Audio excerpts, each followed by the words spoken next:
Listening to Mayor Kenney at which this lived point. up to the worst predictions and forecasts. The storm has inflicted significant damage across the region, flooding homes and businesses. And we've heard of reports of lives lost outside of the city.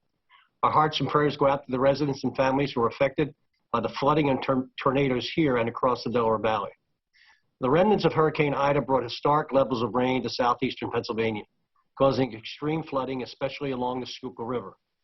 If you live in a flood-prone area like Manayunk or Eastwick, or another area and are experiencing flooding, please continue to shelter in place until waters recede and it becomes safe for you to leave your home. If you are experiencing an emergency, call 911. Again, please stay home. While the rain may have stopped and the sky is clear, the waters have not receded, and many waterways will be in flood stage until tomorrow. Flood conditions around rivers and waterways are expected to continue throughout the day. If you must travel today, please exercise caution. Avoid the most affected areas and err on the side of safety whenever possible.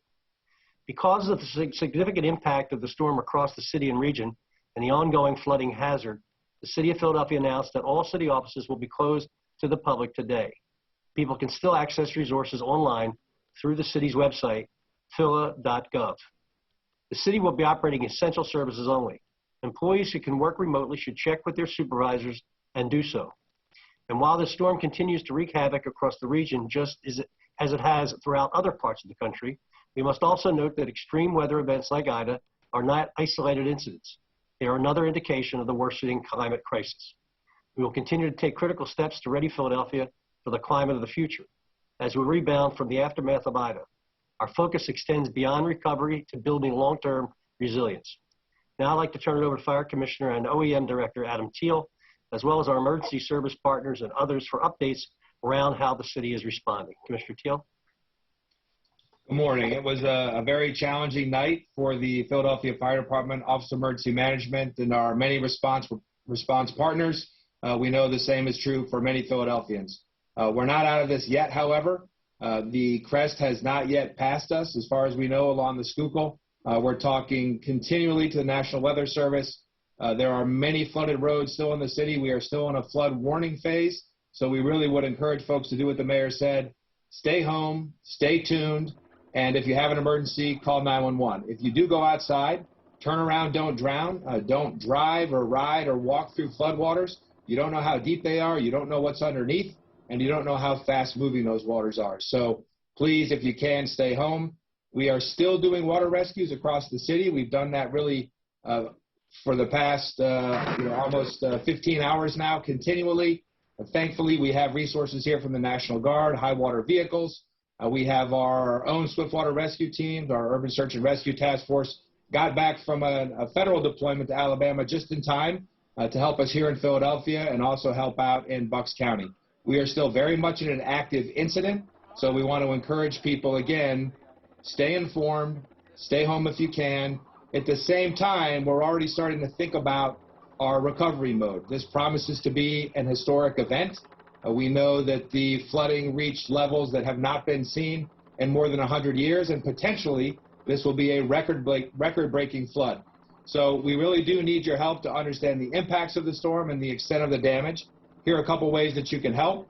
You can go to www.phila.gov/OEM/storm. That's phila.gov/OEM/storm. And you can actually put in pictures of damage if you experience damage. You can answer a short questionnaire. That's really going to help us with the damage assessment process as we move forward and with our state and federal partners and try to get assistance for folks here in Philadelphia who are impacted by the storm. We also want to make sure that you're connected to information. You can text STORM PHL to 888-777 to get free severe storm updates. And of course, to receive all kinds of emergency information, you can do Ready Phila to 888-777. That's 888-777, Ready Phila or Storm PHL. And with that, I'll turn it back over. I do want to mention the fire department and OEM have been in a coordinating role, in a direct action role in many cases over the night. We did have so much assistance from so many partners, too many to name. This truly is one team, one mission. We are still at it, probably for the next 10 to 12 hours. So please stay safe. Thank you. Thank you, Commissioner. Now we'll turn it over to Rich Montanez, Deputy Commissioner for the Philadelphia Department of Streets. Good morning and thank you. The Streets Department is currently about a half day behind on trash pickup. We're asking residents to put out their trash on their normal day. We will be picking up trash well into the weekend, and please be careful. We are going to go into the flooded areas once the waters recede. As far as road conditions, the Streets Department, once the police and fire department give us the okay, we will be cleaning those flooded roads with our street sweepers. So we are planning to clean the roads and open up the roads. If any resident sees a traffic signal out or a light pole down, please don't touch them. Dial 311 or use the app to let us know that they're there, and our crews will be responding to that problem. With that, that's all I had to say. Thank you.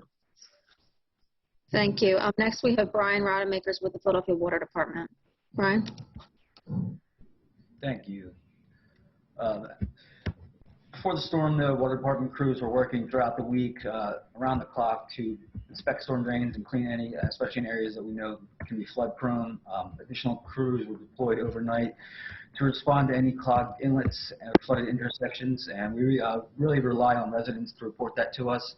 And our call center is open. It's open 24/7, so customers can reach us at 215-685-6300. That really is the fastest way to reach our dispatchers and get people out there.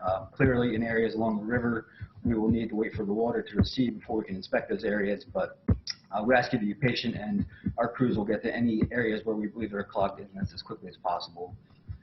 As was noted, we're currently coordinating with other city agencies and government partners and monitoring the situation to respond to what's expected to be historic flooding in the Schuylkill. Our ability to deliver our core services has not been impacted, and we're going to continue to monitor the flooding, and we'll assist streets and other departments in providing cleanup and recovery support. Residents and businesses can find helpful information about flooding response on the city's flood management program page. That includes resources for specific areas like Germantown or Manayunk. If a customer does experience flooding on their property, we suggest that they fill out the city's flood report survey, which is at water.phila.gov/flood-survey. That provides us with information that the city can help to plan for flooding in the future. And customers can also report flooding at their properties to our hotline, which is again 215-685-6300.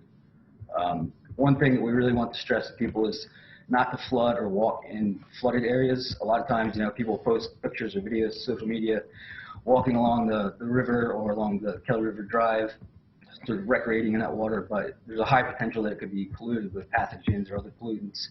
The same goes with basement water. So if you can, avoid that water as much as possible. And always call 911 emergency. That's all for me. Okay, thank you so much. We'll now move on to Q&A for members. Please use the raise your hand function to ask questions. As I mentioned, we have Managing Director Tumar Alexander, as well as representatives from L&I, PGW, and SEPTA. And also I want to add that we have Dr. William Height, Superintendent for the School District of Philadelphia, joining us as well. And we have Armando available for Spanish interpretation if needed. First up, I see Dale Mezzacapa with Chalkbeat. Dale, you should be able to unmute. Oh, hi. Thanks. I didn't expect to be the first question, but I am glad that Dr. Height is on the call, because I was going to ask, I guess, first the mayor, the reaction to the fact that the schools are open today, even though they opened late, or most of them opened late, given all the warnings that you said about how it's better to stay home. And also then asking Dr. Height if he could explain why a decision wasn't made earlier to either close the schools or open them later. Dr. Height, I was not involved with the direct deliberations on school opening, so maybe you ought to start. Yeah, thank you. Thank you, Mayor. And Dale, to your question, thanks for your question. And so this, as you know, is an evolving situation. And naturally, we want to make communication to families as early as possible. The communication this morning went out later than we would have liked, and our goal is to always share that information as quickly as possible. So with respect to your specific question about why we are open, naturally, we consider ourselves an essential service. And we had information early on this morning, and based on that information, at the time that we received the information, understanding that SEPTA at the time was running normal routes and that we could get individuals to and from schools, and in some cases, children were already on buses on their way to school, we thought it was important to make sure schools stayed open. And the vast majority of our schools did not open late. The late opening, the 2-hour delay, was for schools or was intended for schools that had the latest bell time, that was 9 o'clock. And by that time, we had more of an indication of what the roads looked like and the difficulty with which individuals would have getting to and from schools. We did have 2 storm-related power outages. Those are at James Dobson Elementary and Albert Greenfield. Those schools were closed today. And we will be making an announcement later based on the current conditions and the ever-evolving conditions to all of our families, about both dismissal today and hopefully about school tomorrow. Thank you. Just one more follow-up question. We heard other issues about like damage at like Masterman where roof tiles fell in and people are now up in arms again about that.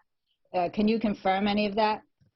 Yeah, there were not roof tiles. There was leaking. There was a leak based on the water that the school took in, and there was a ceiling tile that fell, and that issue has been inspected, resolved, and I think it's 1 or 2 classrooms there. It was 1 ceiling tile in each of the classrooms that was holding water from leaks, and it's quite frankly why we're replacing the roof at Masterman. And there was a lot of rain. And Mayor Kenney, did you want to say anything about the decision to open the schools? Do you think it was wise? I mean, hindsight's always 20/20, but everyone seems to be safe, and they'll make a decision on early dismissal for some schools in areas where there's issues. But everything, I don't decide myself whether to close the schools or not. So that's why we have a school board and a superintendent.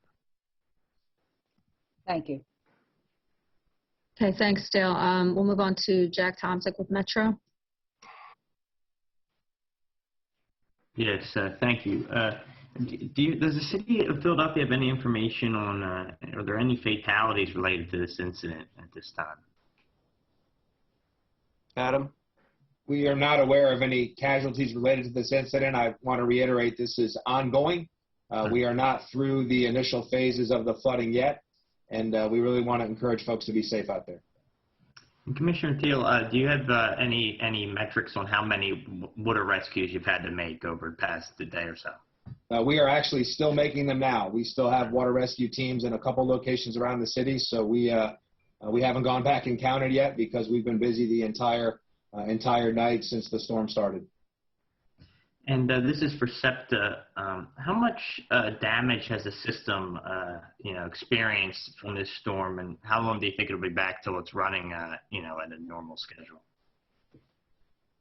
So the most significant damage we've taken so far was on the Norristown high-speed line up near DeKalb Street. And we have a fairly significant sinkhole up in that part of the line, which will suspend us probably at least through Monday. We're still assessing the damage there. We have significant flooding on our Manayunk-Norristown line on Regional Rail. So we have not had a chance to get in and assess the damage there yet from the flood. We have to wait for those waters to recede. Aside from that, most of our service, we had hoped to restore the Warminster line and Lansdale line hopefully by the end of the day today. So far, just the Norristown speed line issue and the Manayunk-Norristown issues are the two items that we're taking a closer look at. Okay, thank you. Next, we have Laura McChrystal, Philadelphia Inquirer. Hi. On the water rescues, I know you said you haven't gone back and counted, but can you give us any estimate? Like, is it in the hundreds, the dozens? I think we've probably rescued at this point more than 100 people. Again, we have active water rescues happening right now as we speak. And have those people been moved to city evacuation centers, or where were they moved to? We had 2 centers open overnight. We had one in Roxborough and one in West Philly. We didn't have anybody come to the West Philly center, which again, we're thankful that there wasn't the need for that. We had several folks come to the Roxborough facility. We've closed the West Philly facility. We are keeping Roxborough open. And if, of course, we have the demand, although we don't anticipate that, we can reopen in West Philly or elsewhere. But for the most part, these are people who we removed from first-floor apartments, or we removed from flooded vehicles. Remember, turn around, don't drown, and got them out of harm's way, and they went on to do whatever it is that they were going to do, thankfully, safely. And I know, that we're expecting flooding to continue until tomorrow in many places, but do you have any time estimate for people on when, like how long cleanup might take after that? This is going to be a long cleanup and recovery process. This is a truly historic flooding. It's an historic event.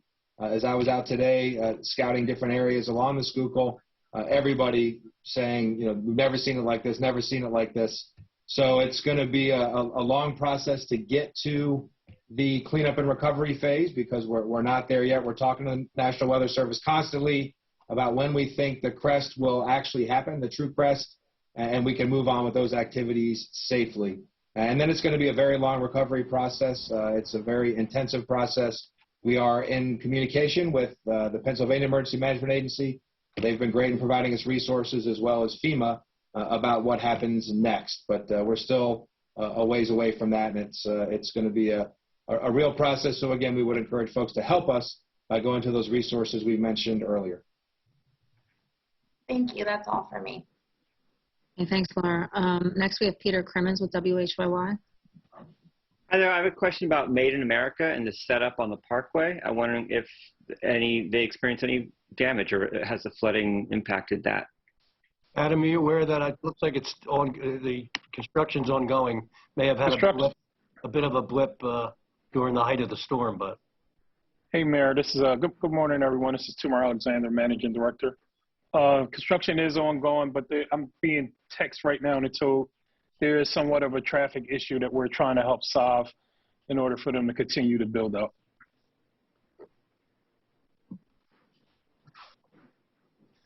Okay, thank you. Welcome. Thanks, Peter. Next, we have Kennedy Rose with the Philadelphia Business Journal. Hi, my first question is for Mayor Kenney. I was wondering, will the city be offering any assistance to businesses or homeowners affected by the storm damage? We'll have to figure out, we'll have to do an assessment on the damage, both residential and commercial, and try to figure out what resources are available to us based on declarations that may be coming forward from either from the governor or from the president. Okay, and thank you. My second question is for Commissioner Teal. I was wondering, beyond the storm website, how is the city assessing damages to homes and businesses and relaying that to the state and federal government? So right now we're not. We're still in an active response mode. So we are still evacuating buildings, unfortunately rescuing people from flooded cars. When we get to the point where we're doing that damage assessment, this is a very widespread event. So we really need folks' help in going to that site. We don't know if your basement's flooded or your neighbor's basement's flooded. We don't know what's happening in every corner of the city if folks don't tell us. So that is a really important piece for us to get that from our citizens. We are going to be doing aerial damage assessment with our partners from the police department, who also have been out there side by side with us making water rescues all night. We have some other aerial assessment assets from the Civil Air Patrol, and we're going to look at our bandwidth and our capacity and how we might get some help to do neighborhood level damage assessments. But then we're never going to be able to identify everything. So we really do need folks to help us help you. There are some pretty high targets for damage to get that federal assistance. And the only way we're going to get there is if everybody goes to that tool and reports, and we'll be out there doing everything we can to assist. Okay, that's all I had. Thanks so much. Thanks, Kennedy. Next, we have Lauren Make with NBC 10. Hi, good morning. Commissioner, do you have a sense of how many people are still in need of being rescued or getting help? We don't. It's a great question. I think if you are safe in the upper floors of a building near the Schuylkill and you have what you need, you're not experiencing a medical emergency, probably the thing to do is to hunker down, stay informed, and just take the rest of the day. Eventually the flood waters will recede and you'll be able to safely go outside and do whatever it is that you need to do. If you are experiencing a medical emergency or you're trapped, we have had some minor building collapses as a result of the rain, call 911. Don't hesitate to call 911. If it's just that you don't feel like you can get out of the building and you need to go run an errand, that's probably not a reason to put our folks in danger making those water rescues. They're very dangerous, very hazardous. Again, we have National Guard support, a lot of people out there. We really need to reserve those assets for true emergencies. If you don't have a true emergency, just stay home and eventually the flood waters will subside. Where are the... All right, we've been listening live to Philadelphia city officials giving us an update on what has been extensive flooding across the city, particularly in Center City, Philadelphia, as the banks of the Schuylkill overspilled, and we've seen a lot of damage there, people trapped in homes. The Fire Commissioner Adam Teal just saying that there were a number of emergency rescues overnight. They're still working to rescue people this morning, and they're still assessing the damage as so many towns and municipalities are at this hour. He's also